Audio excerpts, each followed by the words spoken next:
Item ಯಾವುದೇ ಇರಲಿ try ಮಾಡಿ ಆಚಿ ಚಿಕನ್ ಮಸಾಲಾ. ಇತ್ತೀಚೆಗಷ್ಟೇ ಸ್ನೇಹಮಯಿ ಕೃಷ್ಣ ಅವರು ಹೊಸ ಬಾಂಬ್ ಒಂದನ್ನ ಸಿಡಿಸಿದ್ರು. ಸರ್ಕಾರದ ಮುಖ್ಯ ಕಾರ್ಯದರ್ಶಿ ಶಾಲಿನಿ ರಜನೀಶ್ ವಿರುದ್ಧ ಗಂಭೀರವಾದಂತ ಒಂದು ಆರೋಪವನ್ನ ಮಾಡಿದ್ರು. ಸದ್ಯ ಇದೇ ವಿಚಾರವಾಗಿ ಅವರ ವಿರುದ್ಧ ದೂರು ದಾಖಲಾಗಿದೆ. ಮುಡಾ ಮಾಜಿ ಆಯುಕ್ತ ನಟೇಶ್ಗೆ ಹಣ ನೀಡಿ ಮುಂಬಡ್ತಿ ಪಡೆದಿದ್ದಾರೆ ಅನ್ನುವಂತ ಆರೋಪ ಮಾಡಿದ್ರು. ಇಡಿ ಆದಾಯ ತೆರಿಗೆ ಇಲಾಖೆಗೆ ಕಂಪ್ಲೇಂಟ್ ಅನ್ನ ಕೊಟ್ಟಿದ್ದಾರೆ. ಸ್ನೇಹಮಯಿ ಕೃಷ್ಣ 5 ಬ್ಯಾಗ್ಗಳಲ್ಲಿ ಹಣ ತಂದು ಶಾಲಿನಿ ರಜನೀಶ್ ಕಡಿಯವರಿಗೆ ಕೊಟ್ಟಿದ್ದಾರೆ. ಕಾರ್ ನಂಬರ್ ಕೂಡ ಹೇಳಿದ್ದಾರೆ. KA41C6723 ನಂಬರಿನ ಕಾರ್ನಲ್ಲಿ 5 ಬ್ಯಾಗ್ಗಳಲ್ಲಿ ಹಣ ಬಂದಿದೆ. ಈ ಕಾರು ಕರ್ನಾಟಕ ರಾಜ್ಯ ಖಾದಿ ಮತ್ತು ಗ್ರಾಮೋದ್ಯೋಗ ಇಲಾಖೆಗೆ ಸೇರಿದ್ದು. ನಟೇಶ್ ಅವರು ಪ್ರಸ್ತುತ ಅಲ್ಲೇ ಕೆಲಸ ಮಾಡ್ತಾ ಇದ್ದು ಈ ಕುರಿತು ತನಿಖೆ ಆಗಬೇಕು ಅಂತ ಕಂಪ್ಲೇಂಟ್ ಕೊಟ್ಟಿದ್ದಾರೆ. ಅದರ ಜೊತೆಗೆ ಕಾರ್ನಲ್ಲಿ ಬಂದಂತಹ ನಿಖಿಲ್, ಜಸ್ವಂತ್, ನಟೇಶ್ ಮತ್ತು ಶಾಲಿನಿ ಕಾಲ್ ಡೀಟೇಲ್ಸ್ ಗಳನ್ನ ಪರಿಶೀಲನೆ ಮಾಡಬೇಕು. ಕರೆಗಳನ್ನ ಪರಿಶೀಲಿಸಿ ಆಗ ಸತ್ಯ ಹೊರ ಬರುತ್ತೆ ಅಂತ ಕಂಪ್ಲೇಂಟ್ ಅನ್ನ ಕೊಟ್ಟಿದ್ದಾರೆ ಸ್ನೇಹಮಯಿ ಕೃಷ್ಣ ಅವರು.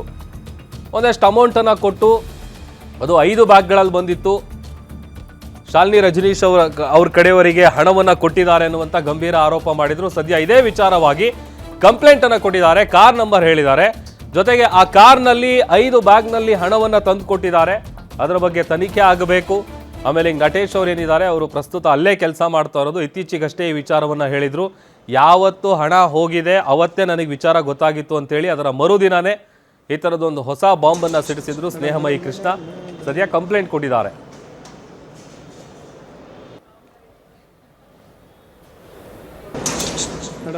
ಮತ್ತಷ್ಟು ಡೀಟೇಲ್ಸ್ ಕೊಡ್ತಾರೆ ನಮ್ಮ ಪ್ರತಿನಿಧಿ ಸುರೇಶ್, ದೂರವಾಣಿ ಸಂಪರ್ಕದಲ್ಲಿ ಜಾಯ್ನ್ ಆಗಿದ್ದಾರೆ. ಸುರೇಶ್, ಇತ್ತೀಚೆಗಷ್ಟೇ ಸ್ನೇಹಮಯಿ ಕೃಷ್ಣ ಅವರು ಮಾಡಿದಂತ ಗಂಭೀರ ಆರೋಪ, ಇದೇ ವಿಚಾರವಾಗಿ ಕಂಪ್ಲೇಂಟ್ ಕೂಡ ಕೊಟ್ಟಿದ್ದಾರೆ. ಏನೆಲ್ಲ ಉಲ್ಲೇಖ ಮಾಡಿದ್ದಾರೆ ದೂರಿನಲ್ಲಿ? ಪ್ರಭು, ಸರ್ಕಾರದ ಮುಖ್ಯ ಕಾರ್ಯದರ್ಶಿ ಶಾಲಿನಿ ರಜನೀಶ್ ಅವರ ಮೇಲೆ ಇದೀಗ ಸಾಮಾಜಿಕ ಹೋರಾಟಗಾರ ಸ್ನೇಹಮಯಿ ಕೃಷ್ಣ ಗಂಭೀರ ಆರೋಪ ಮಾಡಿದ್ದಾರೆ. ಮೈಸೂರಿನ ಮೂಡಾ ಆಯುಕ್ತರಾಗಿದ್ದಂತ ನಟೇಶ್ ಅವರಿಗೆ ಮುಂಬಡ್ತಿಯನ್ನ ನೀಡುವುದಕ್ಕೆ ಕಿಕ್ ಬ್ಯಾಕ್ ಅನ್ನ ಶಾಲಿನಿ ರಜನೀಶ್ ಅವರು ಪಡೆದಿದ್ದಾರೆ ಅನ್ನೋ ಒಂದು ಗಂಭೀರ ಆರೋಪವನ್ನ ಮಾಡಿ ಇದೀಗ ಇಡಿ ಮತ್ತೆ ಆದಾಯ ತೆರಿಗೆ ಇಲಾಖೆ ಅಧಿಕಾರಿಗಳಿಗೆ ದೂರನ್ನ ಕೊಟ್ಟಿದ್ದಾರೆ. ಬಹಳ ಮುಖ್ಯವಾಗಿ ಕಾರ್ ನಂಬರ್ ಅನ್ನ ಒಂದು ಉಲ್ಲೇಖ ಮಾಡಿದ್ದಾರೆ. KA41C6723 ಅನ್ನುವಂತಹ ಕಾರ್ ಏನಿದೆ, ಆ ಕಾರ್ನಿಂದ ಹಣವನ್ನ 5 ಬ್ಯಾಗ್ಗಳ ಮೂಲಕ ತಂದು ಶಾಲಿನಿ ರಜನೀಶ್ ಕಡೆಯವರಿಗೆ ನೀಡಿದ್ದಾರೆ.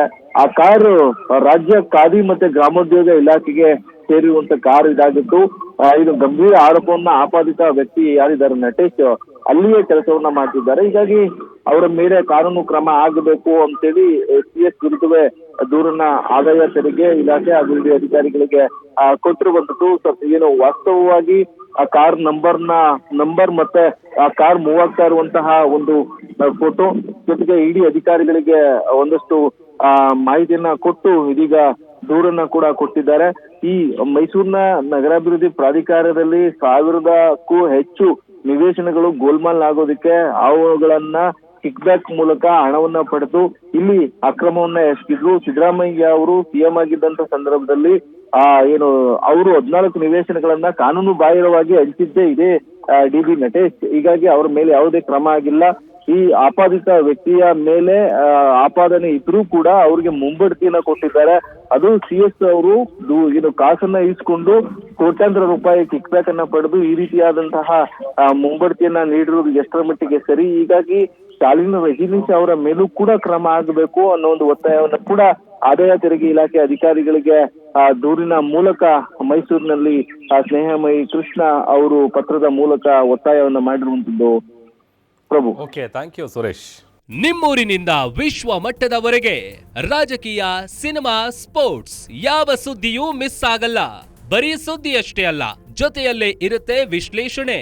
ಗ್ಯಾರಂಟಿ ನ್ಯೂಸ್ ನ ಸಬ್ಸ್ಕ್ರೈಬ್ ಮಾಡಿ, ಫಾಲೋ ಮಾಡಿ, ಕ್ಷಣ ಕ್ಷಣದ ಅಪ್ಡೇಟ್ಸ್ ಪಡೆಯಿರಿ.